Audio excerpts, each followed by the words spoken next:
coaching carousel is finally completed in the league. A lot of new hires, some great hires, some not so bad. Complete whirlwind of the league. Big shakeup, big shakedown. Huge shakedowns. Big implications now for a lot of teams and divisions. Yeah, so we're going to give you our top 5. We'll briefly go over our 3 that didn't make it. Yep. Go ahead. I think the best of the top 3 that didn't make it is Raheem Morris in the Atlanta Falcons. Okay. Great guy, defensive-minded. Defense definitely needs help a lot because their D-line's aging.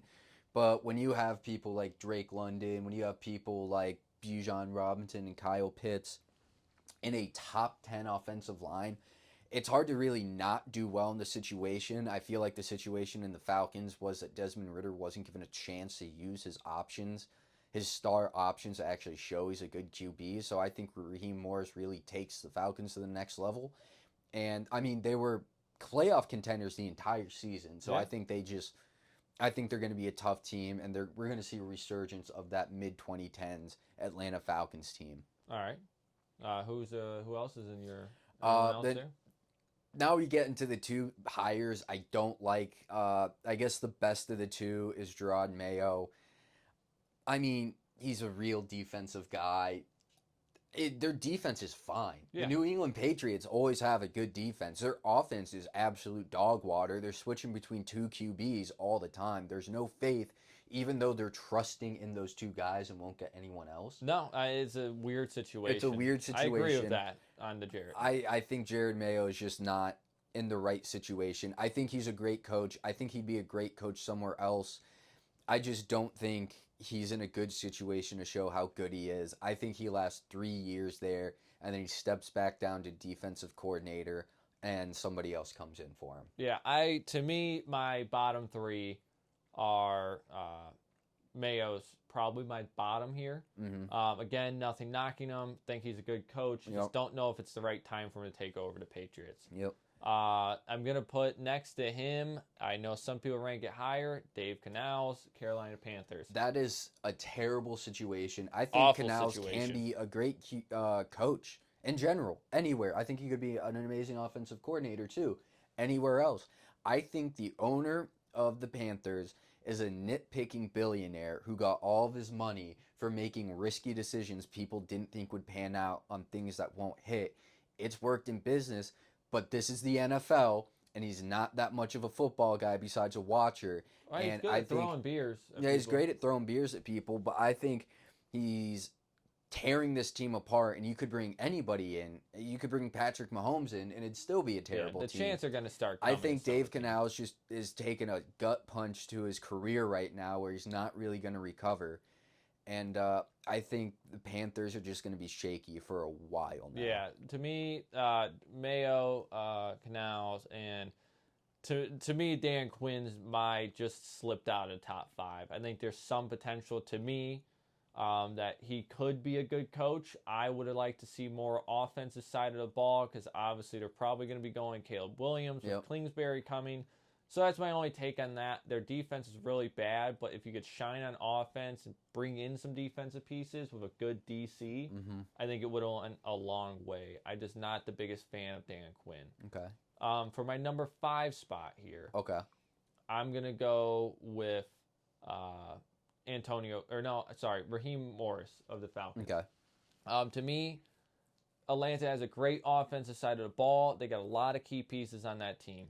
I think they didn't need offense here. They needed defense. The back-to-back 2 years of one of the worst defenses in the league. Your offense can keep you in the game, especially with your running game. You have great wide receivers, great weapons all around. They weren't utilized well this year. We didn't get to see Riddler's true, he what was he can really do. kept back. So I think either they take another QB with the flyer and slot him in there to see what happens. But I think they made the right call going defense here. That's what's holding them back. And I think he's going to be good. He was an interim coach with him in the past. Bring back a familiar face, and I hope it works out for him at my number 5. Absolutely. My number 5, I'm going with Las Vegas. I'm going Antonio Pierce. Of course, it's great. There's a reason why they didn't even open the head coaching position. They wanted Antonio. The players wanted Antonio Big time. there. Max Crosby, a big part in that, threatening to ask for a trade or to go into free agency, one of the two. And I think Antonio Pierce is a leader of men that the men want to follow him.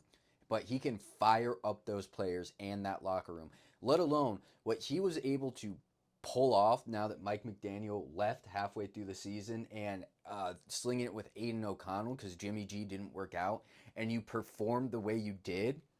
I mean, that's pretty stellar on the Raiders and Antonio Pierce. That's a man who can rally the troops.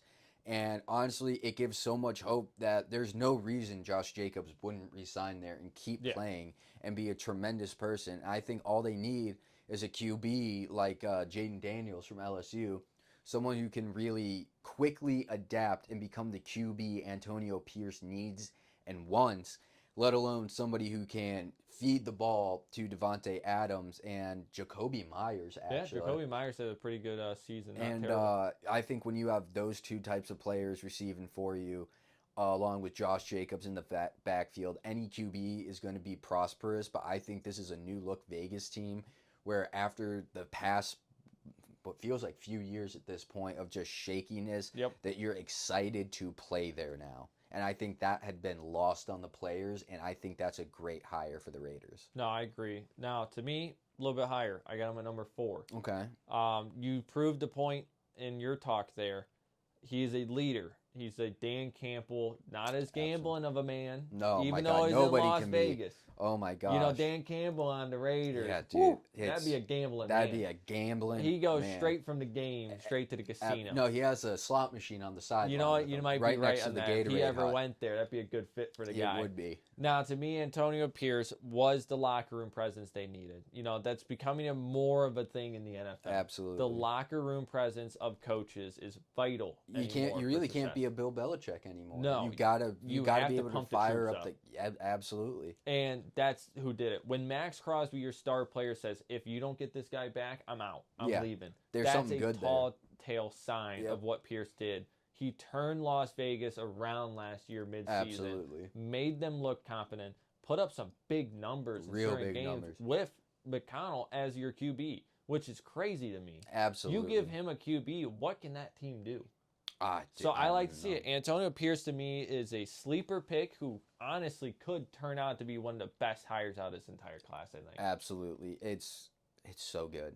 We already know he's great. Yeah. But now that he's going to get a full season of this, I mean, there's no telling what could happen with the Raiders. Who's your number 4? My number 4 is going to be Mike McDonald and the Seahawks. Okay, all right. I think this is just a super, super great pickup for them. I mean, Seattle hasn't been known for a great defense since the Legion of Boom. It's been pretty lackluster these past few years. I mean, Bobby Wagner even left to get himself a ring, was able to come back, and nothing really changed at all. I think when you get someone like Mike McDaniel and the people they have in the backfield, like Tyreek Woolen, Jamal Adams, was it Christian Gonzalez? I think when you have 3 players like that, I think you're in for something special. I think Mike McDaniel, I mean, he absolutely blew it out of the park with the Ravens. They are a top defense, just in almost of all time. Like, it's worth ranking. It's worth ranking at this point how good they were. Not as good as the Browns, though. Yeah, we'll leave that for debate. But I think Mike McDonald is going to come in and absolutely be stellar, especially if, I mean, Gino's got 2 years left. He's not going to be great forever. You can't always rely on him. You need to bring in a QB. I think J.J. McCarthy or Bo Nix and where their draft position is at for the Seahawks is going to be a perfect scoop. You know, keeping Bo in that area because he loves it so much. I think if you're able to do that and then pair him with Lockett and Metcalf and Njigba and their running back Walker, I think that's just going to be absolutely crazy. And the Seahawks, I mean, they've always been a contending team these past few years, even after Russ left. With Russ, they were always contending. But I think now we're going to see them take a good jump. I mean, they were giving San Fran problems all year. They were a good team. They beat the Browns. They do need defensive help. And Mike McDonald, I mean, you can't ask for better. I mean, he's my number 3 for a reason. Yeah, he's a young guy, and I think that's really, he's the youngest coach in the league. I think that's super important for bringing in a young QB and doing what you want to do with him. For him, number 3 is a given because he's taking over for Pete Carroll, who was one of the longer tenured coaches, a great coach, had the Legion of Boom back in the day. They want to repeat the same thing. Yeah, they do. They want to bring a guy in to stay long term, build another Legion of Boom, and I think this is the guy to do it. His defensive play calling is elite. Some of the best in the league. The Ravens D was hard to follow. They were swallowing up opponents and making them look terrible. Just foolish, actually. I mean, it was crazy how bad they made some of the best teams in the NFL look. They didn't make it as far as everyone thought. I don't blame any of that on their D. Yeah. I think this is a great hire. Their offensive side of the ball is already there. You got Geno. He's been doing good. He's not great. He's a game manager. But if you can put, to me, a defense on the field that can be a top 10, you have a deep run in the playoffs. Absolutely. And he's young. He wants to be out there. It's a great hire. Absolutely. Who's your number 3? My number 3 goes to none other than Brian Callahan with the Tennessee Titans. I think, I mean, when you're going from Joe Burrow and being able to develop Joe Burrow, someone who beat Patty Mahomes in the AFC Championship, Buffalo's fired 2 or 3 of their coordinators because they can't beat the Chiefs in the first or second round of the playoffs, let alone the championship game. Yeah. And he's able to do that 5-2 against both Mahomes and Josh Allen. I mean, you're just setting yourself up for Will Levis to develop because, I mean, I think it's going to end up being like the Jalen Hurts, how did they get him in the second round, where he just takes a phenomenal leap because he wasn't superstar good, but he was fantastic a lot of the season. And when you pair someone like Brian Callahan up with him, you're definitely going to see the Titans take a big jump in how dangerous they are. Yeah, no, I agree. And I actually, to me, he's my number 2. Yep. Same thing, the same points. You take Will Levis, you give him one of the, to me, an elite offensive coordinator that was in the league last year and in the past few years. He turned Joe Burrow into what we know. Yep. And they said, what do we need to do to make this team good? What's the number 1 priority? Take Will Levis to the next step. He showed potential, and it's clear to see that he's got a lot of faith in what he does. Absolutely. Because he knows that he can turn a QB into someone. And that's what Tennessee needs. Yep. They need that QB to step up, and if they can do that, it can be a good team. It can. I think they're still a year away. I think 2024 is another rebuild year for him. Build a couple more pieces. I think you see with this, he's going to stay for a while. I think you're going to see 2 years from now, they're going to be competing in the playoffs. Absolutely. I mean, it's a great hire. He's by far one of my favorites of this whole entire, head coach class. The hard part is losing Derrick Henry. And if you lose Derrick Henry, if any team loses Derrick Henry, that's a hard blow to the offense. No, it is. But I think with Tajay Spears in the backfield now, he's going to have a Joe Mixon type season, 1,000 yards, about 7-8 touchdowns. I love Spears. Something really great, and it really just depends on who they bring in from free agency or the draft to back Spears, because Spears is obviously the number 1. Yeah, he needs some help behind him, though. Absolutely, but at that point, you also have to ask yourself, well, Joe Burrow had better wide receivers, and Tennessee is really struggling in their wide receiver room right now. Need some wide receiver You need help. some wide receivers, but still, even with those questions in mind, I think Brian Callahan and Will Levis can turn Tennessee around. And absolutely. And I think once Tennessee gets it together, I mean, the Colts and Jags, they're already great teams, playoff caliber, fighting for the spot. They just need to get slightly better each. They don't even have to go leaps and bounds. They both just need to get slightly better, stay the course they're on. I mean, we all know Houston's great. I think this Brian Callahan hire really sets up the AFC South to be one of the most dangerous divisions in the AFC and in football. I think when Tennessee gets it together, the AFC South develops into the second hardest division in the AFC in total, right behind the AFC North. I see it. I definitely see it. 2 years from now, that's going to be the division to beat. Absolutely. Moving on to my number 2. Go right ahead. This might shock you because it's not number 1. Jim Harbaugh. Okay, all right. Yep, you know Interesting. what? Jim Harbaugh on the Chargers. I know who your number 1 is now, and that's a crazy number. Yes, it is. But Jim Harbaugh, I mean, when you bring in a winner, Jim Harbaugh has the, I think, top 5 best NFL record in NFL history behind Belichick, Landry, Lambeau, and Madden.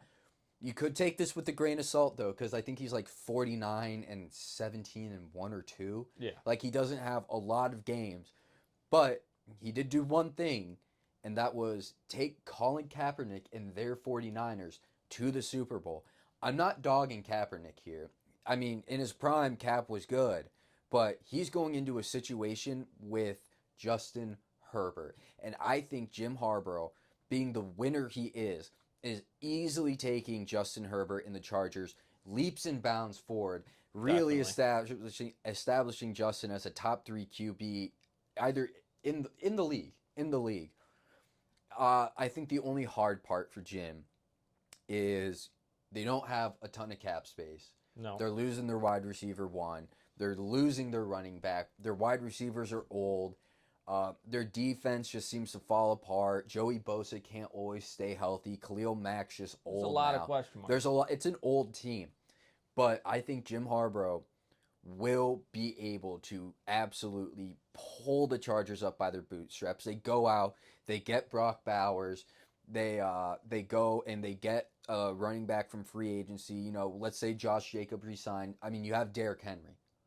All right, I know they're in cap space hell basically right now, or going into it. But, you know, Saquon's in that if he doesn't sign back. Jonathan Taylor's in that if he doesn't sign back. You have 3 guys right there. If you put them in an offense with Justin Herbert, Brock Bowers, and then you can kind of get that defense rolling, which Jim Harbaugh has been known to do. He's a defensive guy. No, he's a defensive guy. I think this is easily, I think the Chargers are the first team in NFL history to knock Patty Mahomes out of the playoffs and not let him appear in an AFC championship games. I think he's 6 for 6 right now and showing up in the games. He has lost in one to Brian Callahan, right? Yeah. But I think the Chargers finally stomp Patty Mahomes' streak and they take over the AFC West at this point. So, to my number 1, you can guess it. My boy Jim. Yep. To me, Jim is going to take the Los Angeles Chargers to the next level. Yep. I think this is going to be a team that has been wanting to go to the next level. They keep failing. They just couldn't do it. I didn't like their previous head coach. Mm-hmm. Staley just wasn't the guy. No, it was clear as day. They were trying to go young and try to get someone to be around, be the next Sean McVay. It didn't work. They needed someone with experience. Yep. You have the Super Bowl experience. Then let's talk about his Michigan tenure. Oh, the guy was a killer coach in college. First natty since the 90s for the Wolverines. He took the Wolverines to a whole nother level. He made Ohio State look like a little baby. Yeah. I mean, there's other terms I could use for that one, but I'll hold it off on this. Yeah. Jim obviously is a great coach. I mean, there's a reason that, you know, not only him but his brother, both of them. Oh, it's crazy how great. Their dad was crazy good too. And that's the thing. You're going to take this team. You're going to take Justin Herbert to the next level. You're going to take whoever their running back is to pair him with that. You don't need him to do 1,200 yards, 1,300 yards. You just need a competent running back there with their wide receiver core. Yep. You know, you get a couple pieces on defense and you stay healthy. There's no reason the Chargers next year can't make a run into playoffs. Absolutely. I could say right now to me with this hire, and this could be a little controversial, I could see them being sleepers for the Super Bowl next year. Absolutely. There's no doubt They're in dangerous. my mind, if you stay healthy with Jim Harbaugh, you are a Super Bowl contender. Absolutely. The coaching of him is insane. He can turn a team around. He can make players who aren't even good look good. You know, he's a winner. He's a winner. He's a winner, and that's what the Chargers need. And you he know came what? back to the NFL to prove to everyone, I didn't run away from the NFL because I couldn't win. Yeah. I went to another league, showed that I could take a team there, take them to the top. Yep. And I'm going to come back and take another team to the top. Absolutely. And you know what? He has the entire cast to do it. When you see Jim Harbaugh and Justin Herbert on the same sideline, what a killer. As a football fan, you just can't help get excited about that. As an AFC West fan who's not a Chargers guy, you can't help but hate it. But you know what?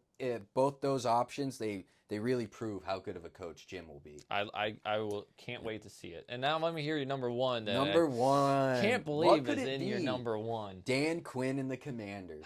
I think Dan Quinn and the Commanders is a great fit. He's a great defensive guy. When you're stepping down from Ron Rivera, you said it yourself. He's one of the top really defensive guys you can get in the league. But I think with Young and Payne leaving, Payne went to the Bears?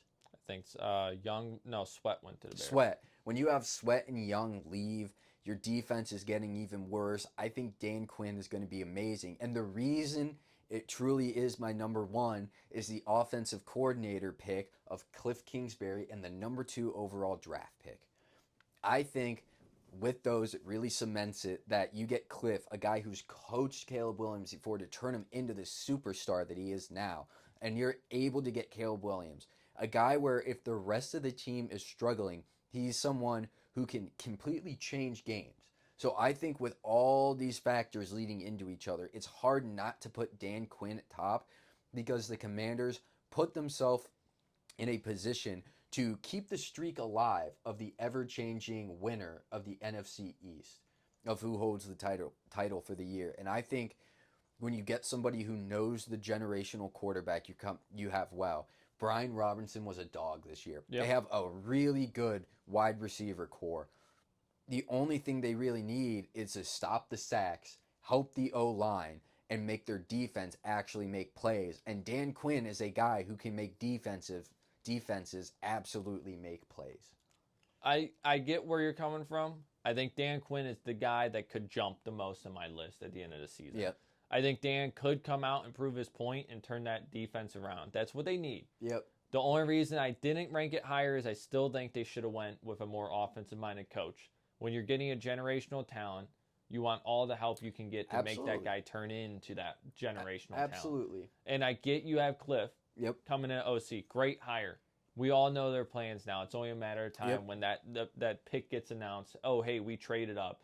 Caleb Williams is going to Commanders. I would put money on it right now. Absolutely. I would have liked to see almost Brian Callahan, if they could have got him, go to the Commanders, something like that. That would have been really special. To me, I think there's just a slightly more, better picks that could have been. Yeah. Dan Quinn's good. He's not a bad coach, but I think he had a lot of help with how many pieces he had in Dallas. I think if Dan Quinn doesn't perform the way he does, if they get Caleb Williams putting up good stats on their offense, Caleb Williams is going to be fine. But if they don't do the way they think they're going to do, I can see it being a real possibility that at the end of like 2 or 3 years, say with Gerard Mayo, he steps down to become a coordinator again for Washington, and Lincoln Riley makes his, return or debut?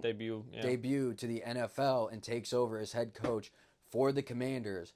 I mean, if he's going to make the jump into it, that just makes sense. And I think it's going to be hard not to assume they're going to get to the Caleb Williams at all. It's basically a lock. And plus, you want to keep him in the same college colors you had. He played high school ball in D.C. He'll be comfortable there. And I think with all those factors leading into each other, that's an exciting hire for the Commanders. It'll be interesting to see. This whole season will be. I like all the hires. I don't like any of them. Yeah. The only coin flip to me is Dave in Carolina, but that's not to do with Dave. That's more to do with the Carolina Panthers. Yeah, and honestly, with the top 8 list we're looking at right now, and you see these 8 names, to me, only 3 names the most stand out as this is scary now. Yeah. And that would be Brian Callahan in Tennessee with Will Levis. That'd be Mike McDonald in Seattle, right? And that'd be Jim Harbaugh with the Chargers. Those 3 coaching hires are absolutely scary for the rest of the NFL with what supporting cast they have already in place to go with their coaching style. Again, the Seahawks gave big problems to the Niners this year. The Niners are in the Super Bowl. The Seahawks beat the Browns. The Browns have a defense so good you needed to name it. Yep.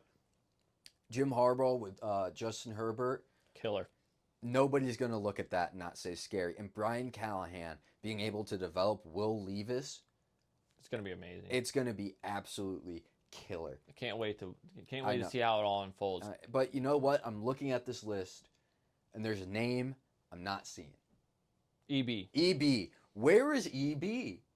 You'd think since the head coaching spot for the Commanders came up and EB was able to turn Sam Howell, someone who everyone thought wouldn't see the field, into a league-leading passer, right? The only problem is he's getting sacked. And I mean, you can't look at that and say that he's not a guy you'd want coaching a generational QB talent that you're about to get. EB deserves a spot, and I think we have a theory on that, but we might hold that to another. I think you're going to have to tune into a different video of ours to see what little conspiracy of what we think's EB going on here is not showing up in the Commanders. Because EB deserves to be a coach. We've said it for a while. EB deserves that spot, and that if EB was on this list, he'd be up there number he'd 2 be for number me. He'd be number 1 for me. I can't say number 1 because I still like Jim Moore. But hey, give us your thoughts. Tell us what you think, and tell us how bad we are at our jobs. Let us know if you have a better list than us. Let us know if our opinions are trash.